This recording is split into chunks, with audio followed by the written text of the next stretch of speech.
एक बार एक कुत्ते ने मुर्गे को ताना मारा कि तुम सुबह 4 बजे गांव को जगाना शुरू कर देते हो, बांग देना शुरू कर दे हो, तुम जानते हो तुम्हारा भविष्य क्या है? तुम 8 बजे कटकर नाश्ते की प्लेट में मिलोगे।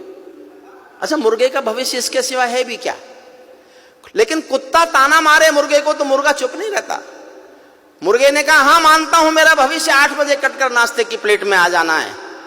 मैं गांव को जगाना इसलिए नहीं छोड़ता क्योंकि मेरी मौत को दुनिया में कोई भी कुत्ते की मौत नहीं कहता। क्या बात है।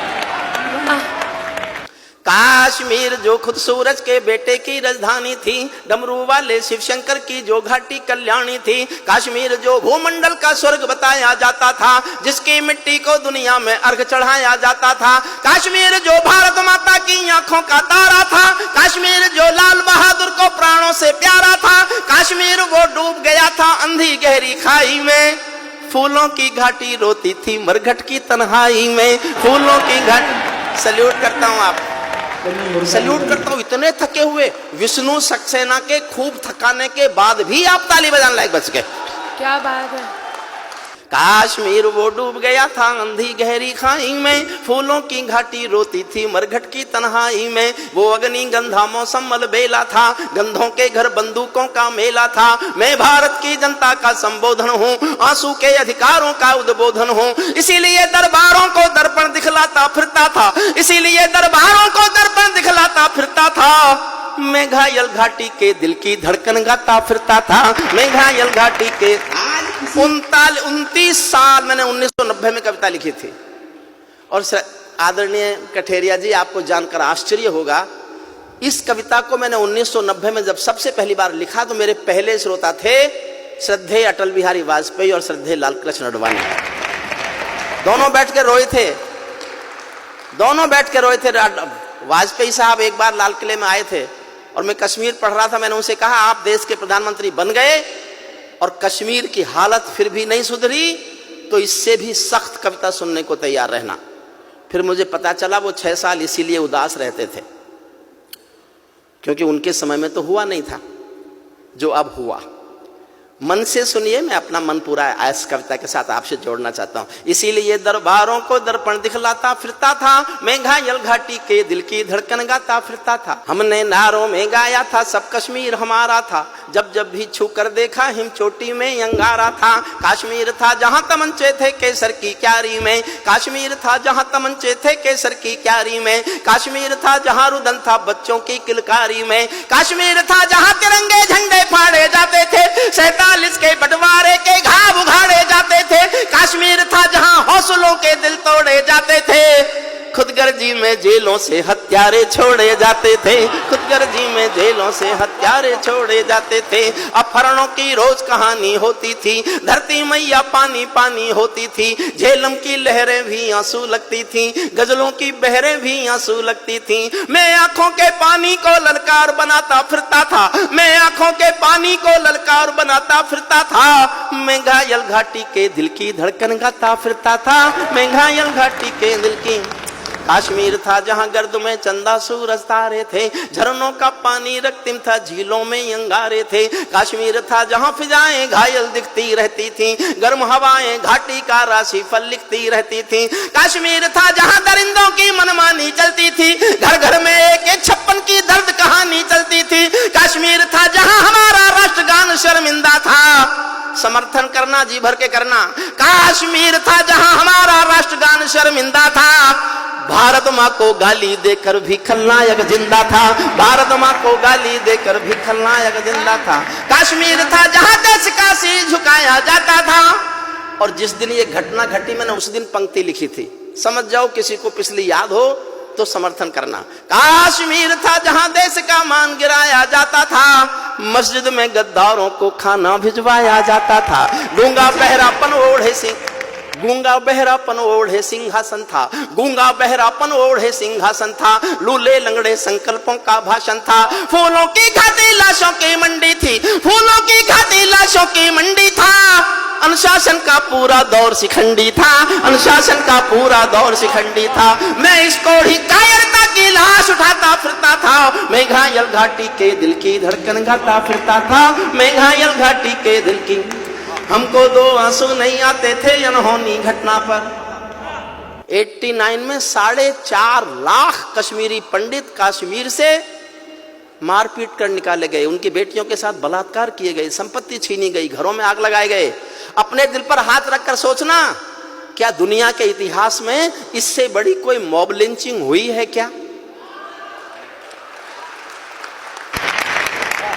आज किसी की गलती से एक हत्या पर देश में शोर मचा देते हैं, ये मॉब लिंचिंग है, होनी नहीं चाहिए, मैं समर्थन नहीं करता उसका। लेकिन 4.5 लाख लोगों का घर से बाहर निकाल देना अगर मॉब लिंचिंग नहीं थी तो हिंदुस्तान में कोई मॉब लिंचिंग होती नहीं। हमको दो आंसू नहीं आते थे, मेरा साथ देना, मैं इतिहास खोल रहा हूं।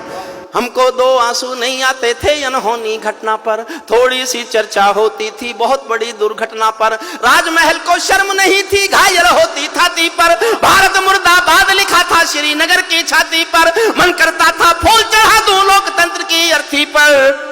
भारत के बेटे निर्वासित हो गए अपनी धरती पर, भारत के बेटे निर्वासित हो गए अपनी धरती पर। वे घाटी से खेल रहे थे गैरों के बलबूतों पर, जिनकी नाक टिकी रहती थी पाकिस्तानी जूतों पर। कश्मीर को बंटवारे का धंधा बना रहे थे वे, कश्मीर को बंटवारे का धंधा बना रहे थे वे। जुगनू को बैसाखी देकर चंदा बना रहे थे वे, फिर भी खून सने हाथों को न्योता था दरबारों का। जैसे सूरज की किरणों पर कर्जा हो अंधियारों का, जैसे सूरज की किरणों पर कर्जा हो अंधियारों का। कुर्सी भूखी थी नोटों के थैलों की, कुर्सी भूखी थी नोटों के थैलों की, कुलवंती दासी हो गई रखेलों की।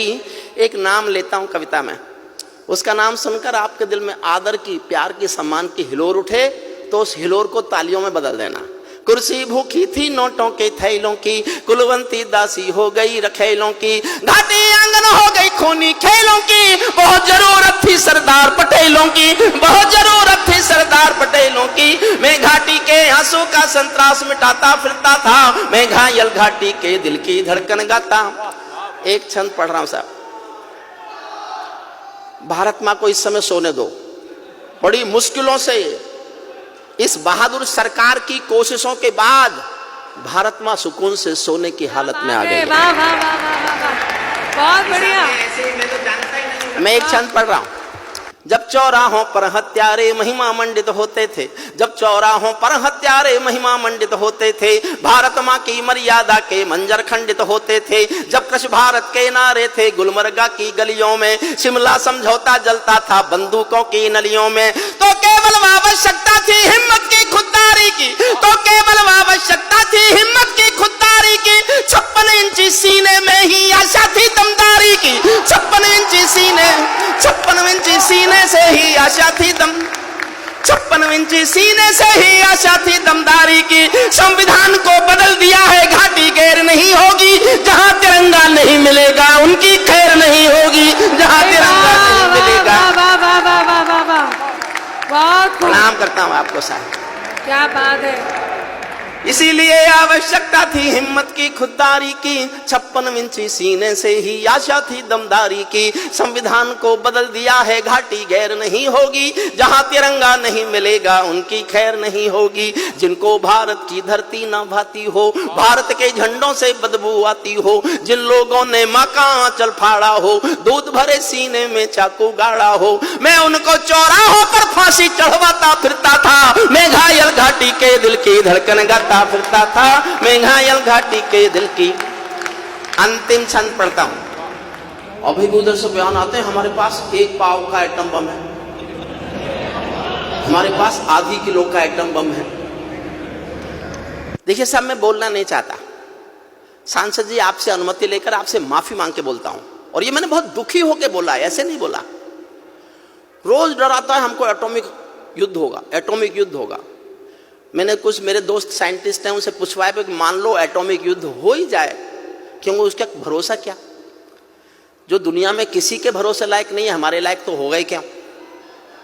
मान लो हो ही जाए तो क्या होगा? बोले जी दोनों देशों के 25-25 करोड़ लोग मर जाएंगे। मैं एक दिन सोचता रहा और जब उसी दिन शाम को मैंने उनके एक मंत्री का बयान सुना कि हम एटॉमिक युद्ध कर सकते हैं, तो मैंने कहा कि होने दो, होने दो, हम 25 करोड़ मरने को तैयार हैं, तुम तो रेगिस्तान हो गए, बचा क्या? अगर तुम अपने को पूरा मिटाकर हमारे थोड़े से कम कर दो तो हमें कोई नुकसान नहीं है, हमको जनसंख्या नियंत्रण कानून लाने की भी जरूरत नहीं है। फिर अंतिम पंक्तियां सुन लीजिए। अमरनाथ को गाली दी थी भीख मिले हथियार, ये अच्छी बात नहीं है जो मैं कह रहा हूं, लेकिन दुखी होके कह रहा हूं। अमरनाथ को गाली दी थी भीख मिले हथियारों ने, अमरनाथ को गाली। अंतिम पंक्ति पर और जोश देना, फिर तय करेंगे कि आगे क्या करना है।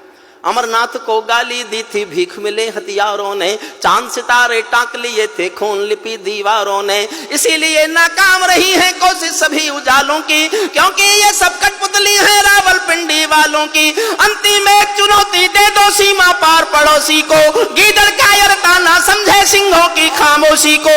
हमको अपने खट्टे मीठे बोल बदलना आता है, हमको अब भी दुनिया का भूगोल बदलना आता है, हमको अब भी दुनिया का भूगोल